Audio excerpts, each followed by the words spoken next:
ಬಾಲಿವುಡ್ನ ನಟಿ ಶಿಲ್ಪಾ ಶೆಟ್ಟಿ ಪತಿ ರಾಜ್ ಕುಂದ್ರಾ ಆತ್ಮಹತ್ಯೆಗೆ ಯತ್ನ. ಅವತ್ತು ನಡೆದಿದ್ದಾದ್ರೂ ಏನು ಏನೆಲ್ಲ ಆಯಿತು?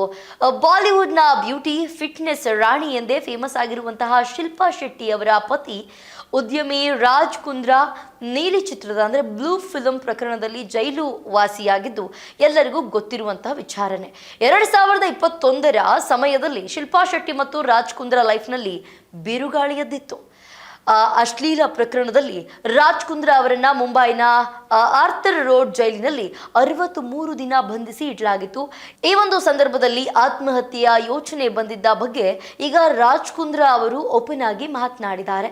ಯಾವುದೇ ಒಂದು ಘಟನೆ ಆದಾಗ ಅವರೊಳಗಡೆ ಒಂದು ನೋವಾಗಿರುತ್ತೆ, ಅದನ್ನೆಲ್ಲೂ ಕೂಡ ಹೇಳ್ಕೊಂಡಿರಲ್ಲ. ಬಟ್ ರಾಜ್ ಕುಂದ್ರಾ ಅವರು 2021ರಲ್ಲಿ ನಡೆದಂತಹ ಆ ಹಳೆ ಘಟನೆಗಳನ್ನ ನೆನಪಲ್ಲಿಟ್ಕೊಂಡು ಈಗ ನಾನು ಸಾಯೋ ಯೋಚನೆ ಅಂದರೆ ಆತ್ಮಹತ್ಯೆಯನ್ನು ಮಾಡ್ಕೊಳ್ಬೇಕು ಅಂತ ಯೋಚನೆಯನ್ನು ಮಾಡಿದ್ದೆ ಅಂತ ಓಪನ್ ಆಗಿ ಹೇಳ್ಕೊಂಡಿದ್ದಾರೆ. ಆ ದಿನಗಳು ತನ್ನ ಜೀವನದ ಅತ್ಯಂತ ಕಷ್ಟಕರ ಹಂತ ಅಂತ ವಿವರಣೆ ಮಾಡಿದ್ದಾರೆ.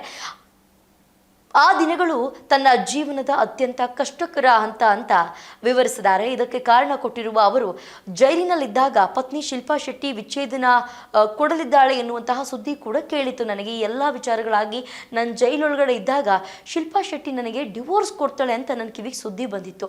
ಇದನ್ನು ಕೇಳಿ ನಾನು ಕುಸ್ತು ಹೋಗ್ಬಿಟ್ಟಿದ್ದೆ ನೆಲಕ್ಕೇನೆ. ಸುದ್ದಿ ತಿಳಿದ ನಂತರ ಅವರು ಆತ್ಮಹತ್ಯೆ ಮಾಡ್ಕೊಳ್ಳೋದಕ್ಕೆ ಕೂಡ ನಿರ್ಧರಿಸಿದ್ದೆ ನಾನು ಅಂತ ಉದ್ಯಮಿ ಹೇಳ್ಕೊಂಡಿದ್ದಾರೆ. ಒಂದು ಕಡೆ ಇಂಟರ್ವ್ಯೂ ಟೈಮ್ನಲ್ಲಿ ಆ ಒಂದು ಸಂವಾದದಲ್ಲಿ ರಾಜ್ ಅವರು ಜೈಲಿನಲ್ಲಿದ್ದಾಗ ಪತ್ನಿ ಶಿಲ್ಪಾ ಶೆಟ್ಟಿ ನನ್ನನ್ನು ತೊರೆದಿದ್ದಾಳೆ ಮತ್ತು ಡಿವೋರ್ಸ್ ಪಡೆದುಕೊಳ್ಳಲಿದ್ದಾಳೆ ಎನ್ನುವಂತಹ ಸುದ್ದಿ ಬಂತು. ನಾವಿಬ್ಬರೂ ಕೂಡ ವಿಚ್ಛೇದನ ಪಡೆಯುತ್ತಿರುವುದಾಗಿ ಮಾಧ್ಯಮಗಳ ಮೂಲಕ ತಿಳಿದುಕೊಂಡೆ. ಏನಾಗ್ತದೆ ಅಂತ ನನಗೆ ಗೊತ್ತೇ ಆಗಿರಲಿಲ್ಲ. ಆ ರಾತ್ರಿ ನನಗೆ ನಿದ್ದೆ ಕೂಡ ಬರಲಿಲ್ಲ. ಈ ಸುದ್ದಿ ಕೇಳಿ ಶಾಕ್ ಕೂಡ ಆಯಿತು ನನಗೆ. ಅದರಿಂದ ನನ್ನ ಜೀವನವನ್ನು ಕೊನೆಗೊಳಿಸೋದಕ್ಕೆ ಬಯಸಿದ್ದೆ. ನಾನು ಬದುಕುವುದರಲ್ಲಿ ಅರ್ಥ ಇಲ್ಲ ಅಂತ ನಾನು ಭಾವಿಸಿದ್ದೆ. ನನ್ನ ಹೆಂಡತಿ ಮತ್ತು ನನ್ನ ಕುಟುಂಬ ನನಗೆ ಅತ್ಯಂತ ಮುಖ್ಯವಾಗಿದೆ. ನಾನು ನನ್ನ ಜೀವನವನ್ನು ತ್ಯಜಿಸಲು ಬಯಸುತ್ತೇನೆ. ನಾನು ನಿಜವಾಗಿಯೂ ಆತ್ಮಹತ್ಯೆ ಮಾಡ್ಕೊಳ್ಳೋದಕ್ಕೆ ಹೋಗಿದ್ದೆ ಅಂತ ರಾಜ್ ಕುಂದ್ರಾ ಮಾಧ್ಯಮಗಳಲ್ಲಿ ಹೇಳಿದ್ದಾರೆ. ಡಿವೋರ್ಸ್ ಸುದ್ದಿ ಕೇಳ್ತಾರೆ ಶಿಲ್ಪಾ ಶೆಟ್ಟಿ ಅವರು ಆಘಾತಕ್ಕೆ ಒಳಗಾಗಿದ್ರು. ನಾನು ಈ ಸುದ್ದಿಯನ್ನು ನಿಜ ಅಂತ ನಂಬಿದ್ದೆ.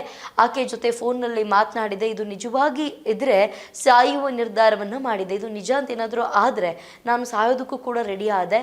ಕೊನೆಗೆ ಅವಳಿಗೆ ಕಾಲ್ ಮಾಡಿದಾಗ ಆಕೆ, ಇದು ನಾನ್ಸೆನ್ಸ್ ನ್ಯೂಸ್, ನಾನು ನಿಮ್ಮ ಜೊತೆ ಇದ್ದೀನಿ, ನಾನು ನಿಮ್ಮನ್ನು ನಂಬ್ತೀನಿ, ಅದ್ರ ಬಗ್ಗೆ ಚಿಂತಿಸಬೇಡಿ ಅಂತ ಹೇಳಿದ್ಲು.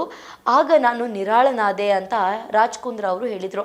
ಶಿಲ್ಪಾಳ ಈ ಮಾತು ನನಗೆ ಧೈರ್ಯವನ್ನು ತುಂಬಿತ್ತು. ಯಾರಿಗೇನೇ ಮಾಡಿದ್ರು ಕೂಡ ನನ್ನ ಪತ್ನಿ ನನ್ನ ಜೊತೆಗಿದ್ದಾಳೆ ಎನ್ನುವಂತಹ ನಂಬಿಕೆ ಕೂಡ ಬಂತು.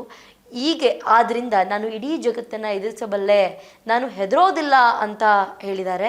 ಜೊತೆಗೆ ಸಾವಿನ ಮನಸ್ಸನ್ನು ಬದಲಾಯಿಸಿಕೊಂಡೆ ನಾನವತ್ತು.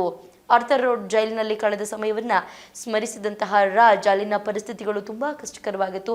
ಜೈಲಿನ ತಿಂಡಿ ತಿನ್ನುವಂತಿರಲಿಲ್ಲ. 63 ದಿನಗಳಲ್ಲಿ ಹೆಚ್ಚಾಗಿ ಪಾರ್ಲೇಜಿ ಬಿಸ್ಕೆಟ್ಗಳು ಮತ್ತು ನೀರಿನಿಂದ ಬದುಕುಳಿದೆ. ಜೈಲಿನಲ್ಲಿ ತೂಕ ಸುಮಾರು 17ರಿಂದ 18 kg ನಂದು ಕಡಿಮೆ ಆಗಿತ್ತು ವೆಯ್ಟು. ಇವರ ಈ ಜೈಲಿನ ಚಿತ್ರಣ ಕೂಡ ಇರುವಂತಹ UT 69 ಚಿತ್ರ 2023ರಲ್ಲಿ ಬಿಡುಗಡೆಯಾಗಿತ್ತು. ಇದು ರಾಜ್ ಕುಂದ್ರಾ ಅವರ ಜೈಲಿಗೆ ಹೋದ ಅನುಭವವನ್ನು ಆಧರಿಸಿದೆ.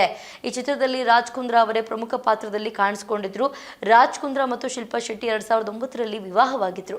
ಈ ಒಂದು ವಿವಾಹದಿಂದ ದಂಪತಿಗೆ ವಿಯಾನ್ ಮತ್ತು ಸಮೀಶಾ ಎಂಬ ಇಬ್ಬರು ಮಕ್ಕಳಿದ್ದಾರೆ. ರಾಜ್ 2 ಮದುವೆ ಆಗಿದ್ರು. ಅವರ ಮೊದಲ ಮದುವೆ ಕವಿತಾ ಕುಂದ್ರಾ ಅವರೊಂದಿಗೆ.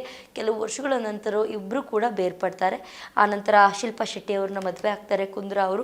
ಆನಂತರ ಈ ಒಂದು ಘಟನೆ ನಡೆಯುತ್ತೆ. ಜೈಲಿನಲ್ಲೇ ನಾನು ಆತ್ಮಹತ್ಯೆಯನ್ನು ಮಾಡ್ಕೋಬೇಕು, ಸಾಯಬೇಕು ಅಂತ ನಿರ್ಧಾರವನ್ನು ತಗೊಂಡಿರ್ತಾರೆ. ಆದರೆ ಶಿಲ್ಪಾ ಶೆಟ್ಟಿ ಅವ್ರ ಜೊತೆ ಮಾತನಾಡಿದಾಗ ಫೋನ್ನಲ್ಲಿ, ಇದೆಲ್ಲ ನಾನ್ಸೆನ್ಸು, ನಾನು ನಿಮ್ಮ ಜೊತೆ ಯಾವಾಗಲೂ ಇರ್ತೀನಿ, ನೀವು ತಪ್ಪು ಮಾಡಿಲ್ಲ ಅಂತ ನನಗೆ ಗೊತ್ತು ಅಂತ ಧೈರ್ಯವನ್ನು ತುಂಬಿರ್ತಾರೆ ಶಿಲ್ಪಾ ಶೆಟ್ಟಿ ಅವರು. ಆ ಒಂದು ಧೈರ್ಯದಿಂದ ಆತ ಯಾವುದೇ ಕೆಟ್ಟ ನಿರ್ಧಾರಗಳನ್ನ ತಗೊಳ್ದಲ್ಲ ಇವತ್ತು ಸುಖವಾದ ಸಂಸಾರವನ್ನು ಮಾಡ್ತಾ ಇದ್ದಾರೆ. ಇದೆಲ್ಲದ್ರ ಬಗ್ಗೆ ಒಂದು ಇಂಟರ್ವ್ಯೂಯಲ್ಲಿ ಕೂತ್ಕೊಂಡು ಕುಂದ್ರಾ ಅವರು ಮಾತನಾಡಿದ್ದಾರೆ. ಇದಾಗಿತ್ತು ಇವತ್ತಿನ ವಿಶೇಷ. ನೋಡ್ತಾ ಇರಿ ಸ್ಪೀಡ್ ನ್ಯೂಸ್ ಕನ್ನಡ. ಸುದ್ದಿ ನಿಮ್ಮದು, ವೇಗ ನಮ್ಮದು.